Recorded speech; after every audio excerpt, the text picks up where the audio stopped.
Hello बच्चों, इस video में आज हम पढ़ेंगे बेटा कोऑर्डिनेट ज्योमेट्री, जिसमें हम डिस्टेंस फार्मूला देखेंगे प्लेन का और स्पेस का। तो चलते बेटा वीडियो को शुरू करते हैं। तो सबसे पहले बेटा कोऑर्डिनेट ज्योमेट्री, ठीक है बेटा। कोऑर्डिनेट ज्योमेट्री के लिए हमें एक एक्स एक्सिस और एक वाई एक्सिस, तो ये बेटा हो गया एक्स एक्सिस और ये हो गया आपका वाई एक्सिस, ठीक है। नीचे आएंगे तो बेटा ये आपका हो जाएगा माइनस वाई एक्सिस, और अगर इस साइड आएंगे तो ये हो जाएगा माइनस एक्स एक्सिस, ठीक है बेटा। यहाँ पे कोई पॉइंट है मेरा P, तो इस पॉइंट पर डिस्टेंस देंगे एक्स एक्सिस पर, तो यहाँ पर x होगा और इस पे y होगा। तो इस पॉइंट के जो कोऑर्डिनेट्स होंगे बेटा वो होंगे x, y। अब सबसे पहली बात यहाँ पे समझना है कि जो x एक्सिस होती है, x एक्सिस को हम क्या कहते हैं? x एक्सिस को कहते हैं एब्सिसा, ठीक है। क्या कहते हैं? एब्सिसा। और जो y एक्सिस होती है उसको हम क्या कहते हैं बेटा? ऑर्डिनेट। क्या कहते हैं? ऑर्डिनेट, ठीक है। अब जो प्लेन बन रहा है, जब प्लेन होगा बेटा प्लेन में बनेगा मतलब x और y में, और जब स्पेस की बात करेंगे तो बेटा बनेगा आपका x y z। जब प्लेन में होगा तो x y में होगा प्लेन, और जब x y z में होगा तो स्पेस में होगा प्लेन। इतनी बात बेटा समझ आई, ठीक है। अब बात करते हैं बेटा डिस्टेंस फॉर्मूला।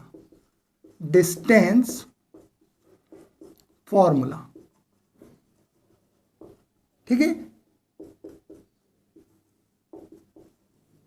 डिस्टेंस फार्मूला, तो सबसे पहले हम बेटा क्या करेंगे, एक वाई एक्सिस और एक, ठीक है। पर ए बी एक लाइन है आपके पास, ए एंड बी।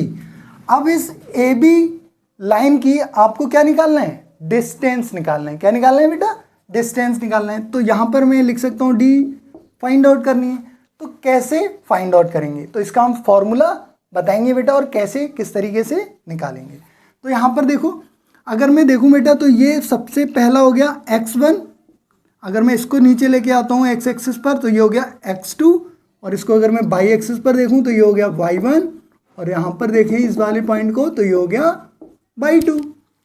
अब इसको और आगे बढ़ा दें बेटा, तो ये जो डिस्टेंस होती है बेटा इसको बोलेंगे, क्योंकि x एक्सिस पर है तो ये डेल x हो जाएगी, और यहाँ पर जो ये डिस्टेंस होगी ये हो जाएगी डेल वाई। पाइथागोरस थ्योरम पता है बेटा, तो पाइथागोरस थ्योरम क्या होती है? हाइपोटेन्यूज का square is equal to perpendicular का स्क्वायर प्लस बेस का स्क्वायर। इससे सॉल्व आसान हो जाएगा। x1 y1, ठीक है। और b पे कितना आ रहा है आपका? x2 y2, ठीक है। और प्लेन कैसा बन रहा है आपका? xy। अब यहाँ पर अगर मैं बात करूँ जो डेल एक्स है आपका, तो डेल एक्स की आपको डिस्टेंस यही तो निकालनी है। तो टोटल डिस्टेंस आपका x2 हो गया, x2। और अगर x2 में से x1 को माइनस कर दें तो मुझे क्या मिलेगा? डेल एक्स मिल जाएगा। तो x2 माइनस x1। अब यहाँ पर आपको देखना है ये y2 डिस्टेंस तो ये बेटा, y2 में से अगर मैं y1 को माइनस कर दूँ तो मुझे y1 और y2 के बीच की डिस्टेंस मिल जाएगी, y2 माइनस y1। इतनी बात समझ आ गई, ठीक है। अब देखो पाइथागोरस थ्योरम क्या होती है, तो बेटा d का square is equals to perpendicular मतलब डेल y का स्क्वायर प्लस डेल x का स्क्वायर। अब यहाँ पर हमें क्या देखना है? d का स्क्वायर, तो d is equals to square हटेगा तो रूट लगेगा बेटा, तो root del y square plus del x square, ठीक है। अब हमें डेल y की वैल्यू पता है और डेल x की भी वैल्यू पता है, तो यहाँ पर लगा दो। d is equals to under root del y की वैल्यू हमारे पास, तो पहले में x की लगा देते हैं, तो x2 माइनस x1 का whole square plus y2 minus y1 का होल स्क्वायर। तो बोला आया ये प्लेन का आया। किसका आया? प्लेन। जब भी बेटा प्लेन की बात होगी, जब भी बच्चों प्लेन की बात होगी तो वहां पर एक्स वाई या वाई जेड या एक्स जेड में प्लेन बनेगा। अगर स्पेस की बात होगी तो एक्स वाई जेड तीनों में बनेगा, ठीक है।